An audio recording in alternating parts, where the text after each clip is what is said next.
Hello friends, എല്ലാവർക്കും PSC magic ലെൻസിലേക്ക് സ്വാഗതം. ഇന്ന് നമ്മൾ ഡിസ്കസ് ചെയ്യാൻ പോകുന്നത് കേരള PSC ആവർത്തിക്കുന്ന പുഴകളും അവയുടെ അപരനാമങ്ങളുമാണ്. അപ്പോൾ നമുക്ക് ക്ലാസ്സിലേക്ക് കടക്കാം. ആദ്യത്തെ ചോദ്യം, പുല്ലുകയാർ എന്നറിയപ്പെടുന്നത് ഉത്തരം മണിമലയാർ. പുല്ലുകയാർ എന്നറിയപ്പെടുന്നത് മണിമലയാർ. വല്ലപ്പുഴ എന്നറിയപ്പെടുന്നത് ഉത്തരം മണിമലയാർ. അടുത്ത ചോദ്യം, നീലേശ്വരം പുഴയുടെ മറ്റൊരു പേര് ഉത്തരം കൂമ്പൽ പള്ളിച്ചൽ. അപ്പോൾ പുല്ലുകയാർ എന്നറിയപ്പെടുന്നത് മണിമലയാർ, വല്ലപ്പുഴ എന്നറിയപ്പെടുന്നതും മണിമലയാർ, നീലേശ്വരം പുഴയുടെ മറ്റൊരു പേര് കൂമ്പൽ പള്ളിച്ചൽ. അടുത്ത ചോദ്യം, പെരുമ്പുഴ എന്നും വിളിക്കപ്പെടുന്ന നദി ഉത്തരം ചന്ദ്രഗിരിപ്പുഴ. അടുത്ത ചോദ്യം, കേരളത്തിലെ ഗംഗ എന്നറിയപ്പെടുന്നത് ഉത്തരം ഭാരതപ്പുഴ. അടുത്ത ചോദ്യം, കരിമ്പുഴ എന്നറിയപ്പെടുന്ന നദി ഉത്തരം കടലുണ്ടിപ്പുഴ. അപ്പോൾ പെരുമ്പുഴ എന്നും വിളിക്കപ്പെടുന്ന നദി ഏതാണ്? ചന്ദ്രഗിരിപ്പുഴ. കേരളത്തിലെ ഗംഗ ഭാരതപ്പുഴ. കരിമ്പുഴ എന്നറിയപ്പെടുന്ന നദി കടലുണ്ടിപ്പുഴ. അടുത്ത ചോദ്യം, പൊൻപുഴ എന്നും വിളിക്കപ്പെടുന്ന നദി ഉത്തരം ചാലിയാർ. അപ്പോൾ പൊൻപുഴ എന്ന് പറയുന്നത് ചാലിയാറാണ്.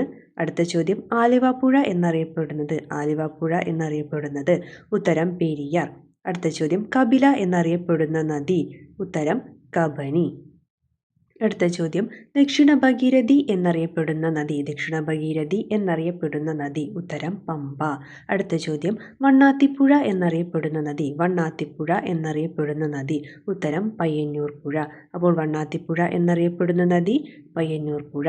അടുത്ത ചോദ്യം, പൊന്നാനിപ്പുഴ എന്നറിയപ്പെടുന്നത് ഉത്തരം ഭാരതപ്പുഴ. അപ്പോൾ ദക്ഷിണ ഭഗീരഥി, പമ്പ, വണ്ണാത്തിപ്പുഴ, പയ്യന്നൂർ പുഴ.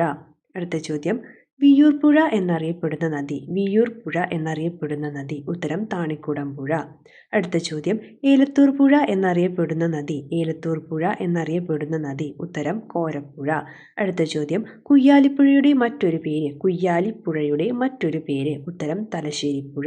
അപ്പോൾ വിയ്യൂർ പുഴ എന്നറിയപ്പെടുന്ന നദി താണിക്കുടം പുഴ, ഏലത്തൂർ പുഴ എന്നറിയപ്പെടുന്ന നദി കോരപ്പുഴ, കുയ്യാലിപ്പുഴയുടെ മറ്റൊരു പേര് തലശ്ശേരിപ്പുഴ.